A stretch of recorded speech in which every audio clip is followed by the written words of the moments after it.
नमस्कार। मैं doctor Rupa Mangalani, associate professor political science department में। आज का हमारा टॉपिक है महात्मा गांधी का राजनीतिक दर्शन। तो महात्मा गांधी का हम जीवन परिचय पढ़ चुके हैं पहले खंड में, और आज हम गांधी जी के राजनीतिक दर्शन पर बात करेंगे।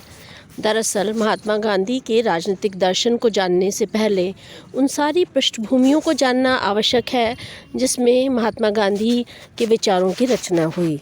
उनके जीवन पर अलग अलग धर्मों का, अलग अलग व्यक्तियों का प्रभाव था, और उसी प्रभाव को समेटते हुए उन्होंने अपने जीवन में जो भी सोचा, कहा या किया, वो सब उस सब पर इसका जो है प्रतिछाया परिलक्षित होती है।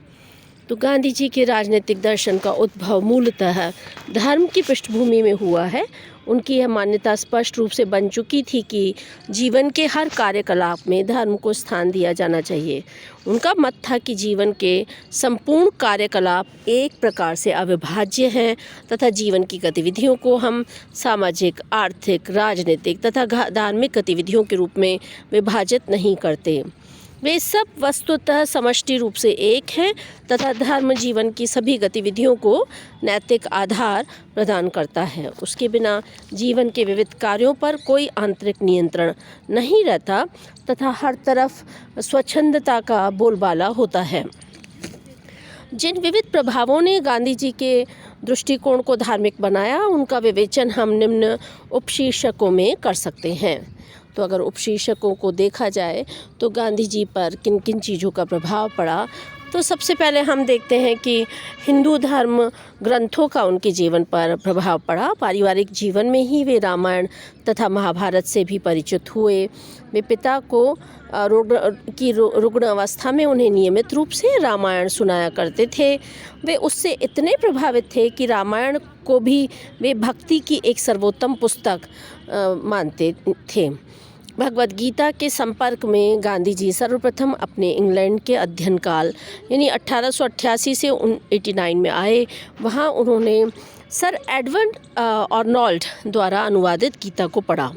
वे गीता को आध्यात्मिक संदर्भ ग्रंथ मानते थे और उन्होंने यह दावा किया कि गीता देखने में तो सत्य और धर्म के लिए हिंसा का प्रयोग करने की शिक्षा देती हुई दिखाई देती है, पर वास्तव में यह अहिंसा की शिक्षा देती है।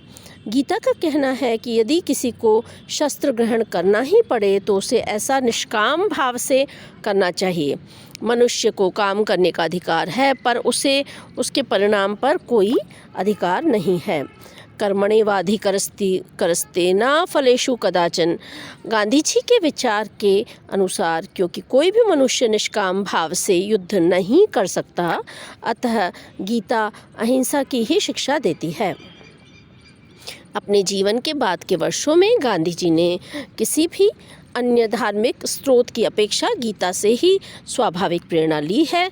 इस संबंध में 28 जुलाई 1925 को कलकत्ता क्रिश्चियन मिशनरी को संबोधित करते हुए उन्होंने कहा था कि जब शंकाएं मुझे परेशान करती हैं, मेरे चेहरे पर जब कभी निराशा दिखाई देती है, तब पूरे क्षितिज पर मुझे प्रकाश की एक भी किरण दिखाई नहीं देती, तब मैं भगवद गीता की ओर मुड़ता हूँ और सांत्वना के लिए एक श्लोक ढूंढ लेता हूँ तथा विकट दुखों के बीच भी मुझे रास्ता मिलता है। इस प्रकार उनके जीवन पर भगवद गीता का बहुत अधिक प्रभाव था। इसी के साथ भगवद गीता के साथ ही पतंजलि के योग सूत्रों का भी उनके जीवन पर प्रभाव था। पतंजलि के योग सूत्रों के पंचयमों में भी उन्होंने अहिंसा की शिक्षा ग्रहण की है। योग सूत्र को वो आध्यात्मिक विकास के अनुशासन का नियम मानते थे। जैन तथा बौद्ध साहित्य, हरिश्चंद्र तथा श्रवण कुमार के नाटकों का भी उनके चिंतन व जीवन पर अत्यधिक प्रभाव पड़ा। उन्होंने अपने जीवन के आदर्श के रूप में माना है। चोरी न करना, सत्य, झूठ न बोलना, ब्रह्मचर्य, अपरिग्रह तथा न्याय सिद्धांत आदि की चर्चा उनके दर्शन में हमें गांधी जी पर उपयुक्त प्रभाव के कारण ही मिलती है। तो इस प्रकार पतंजलि के योग सूत्र का उनके जीवन पर प्रभाव पड़ा और पंच यमों के रूप में उन्होंने इसकी व्याख्या की। उन्होंने उपनिषदीय शिक्षा का उन पर बहुत गहरा प्रभाव पड़ा, जिसका सार ये है कि संसार को त्याग दिया जाना चाहिए अथवा उसे भगवान के उपहार स्वरूप ग्रहण किया जाना चाहिए। महात्मा गांधी ने जो है पतंजलि के योग सूत्र के पंच नियमों से उन्होंने जो अहिंसा की शिक्षा भी ग्रहण की थी, योग सूत्र को वे आध्यात्मिक विकास के अनुशासन का नियम मानते थे। जैन तथा बौद्ध साहित्य का भी उनके जीवन पर प्रभाव पड़ा। इसके साथ ही ईसाई धर्म का महात्मा गांधी के जीवन पर प्रभाव पड़ा है। गांधी जी ने दक्षिण अफ्रीका के प्रवास काल में ईसाईयत तथा इस्लामिक ग्रंथों का भी अध्ययन किया था तथा वे धर्म के सच्चे स्वरूप को समझने की ओर उन्होंने प्रेरित हो सके और अधिक प्रेरित हो सके। सरमन ऑन द माउंट की धर्म पुस्तक बाइबल में दी हुई ईसा मसीह की शिक्षा का उनके जीवन पर प्रभाव पड़ा। और जब उन्होंने इसे सबसे पहले पढ़ा तो ये सीधे उनके जीवन पर प्रभावित हुए। वे ईसा की इन शिक्षाओं को कभी नहीं भूले कि बुराई को जीतना चाहिए। यदि कोई तुम्हारे एक गाल पर थप्पड़ मारे तो दूसरा गाल भी आगे कर दो। अपने शत्रुओं को भी प्यार करो और उनके साथ नेकी करो। ये गांधी जी का संदेश था। अहिंसक प्रतिरोध का सर्वोच्च जो उपाय है वो ईसा मसीह के इन शब्दों में उन्हें मिलता है कि भगवान उन्हें क्षमा कर दें, वह नहीं जानते कि वो क्या कर रहे हैं। तो हमेशा ईसा मसीह के इन अंतिम शब्दों को उन्होंने अपने जीवन में कहीं न कहीं अपने विचारों में प्रचारित और प्रसारित किया। तो इस प्रकार महात्मा गांधी का हम देखते हैं कि ईसाई धर्म का भी उन पर प्रभाव पड़ा है। इसी तरह से इस्लाम धर्म का भी उनके जीवन पर प्रभाव पड़ा है और वो कहते हैं कि जो मेरे प्रति अच्छे हैं मैं उनके लिए अच्छा हूँ, जो मेरे प्रति अच्छे नहीं हैं उनके प्रति भी मैं अच्छा हूँ और इस प्रकार सभी अच्छे होते जाएंगे। जो मेरे प्रति सच्चे हैं मैं उनके लिए सच्चा हूँ और जो मेरे प्रति सच्चे नहीं हैं उनके प्रति भी मैं सच्चा हूँ। इस प्रकार सभी सच्चे होते जाएंगे। तो ये उनके विचार थे। तो गांधी जी ने शत्रुओं के प्रति भी सद्भाव रखने की प्रेरणा ली और कन्फ्यूशियस से उन्होंने दूसरों के प्रति वैसा ही व्यवहार करने की शिक्षा ली जैसा तुम अपने प्रति चाहते हो। उस शिक्षा को भी उन्होंने ग्रहण किया है। धर्मनिरपेक्षता संबंधी विचारकों में महात्मा गांधी पर कुछ विचारकों का प्रभाव पड़ा है, जैसे थोरो है, रस्किन है और टॉलस्टॉय है। उन्होंने गांधी जी को सबसे अधिक प्रभावित किया है। हम जानते हैं कि थोरो, रस्किन और टॉलस्टॉय ऐसे विचारक थे जो कहीं न कहीं गांधी जी को प्रभावित करते थे। राजनीतिक चिंतन में थोरो का प्रत्यक्ष प्रभाव गांधी जी के सविनय अवज्ञा आंदोलन और करबंदी के आंदोलनों पर पड़ा है। हम देखते हैं कि सविनय अवज्ञा आंदोलन के दौरान महात्मा गांधी ने कर न देने की बात कही और उन्होंने कहा कि नो टैक्सेशन की बात कही। तो ये जो विचार है, अक्सर आपसे कंपटीशन में ये पूछा जाता है कि थोरो से महात्मा गांधी ने क्या ग्रहण किया, तो उसका उत्तर यही है कि थोरो से उन्होंने सविनय अवज्ञा आंदोलन और करबंदी संबंधी आंदोलनों को ग्रहण किया है। दक्षिण अफ्रीका में गांधी जी ने जो सत्याग्रह चलाया उसकी तकनीक और कार्यविधि पर थोरो ने निबंध लिखा था। जो एस्से ऑन सिविल डिसोबीडिएंट का जो एस्से था उसका बहुत प्रभाव पड़ा है।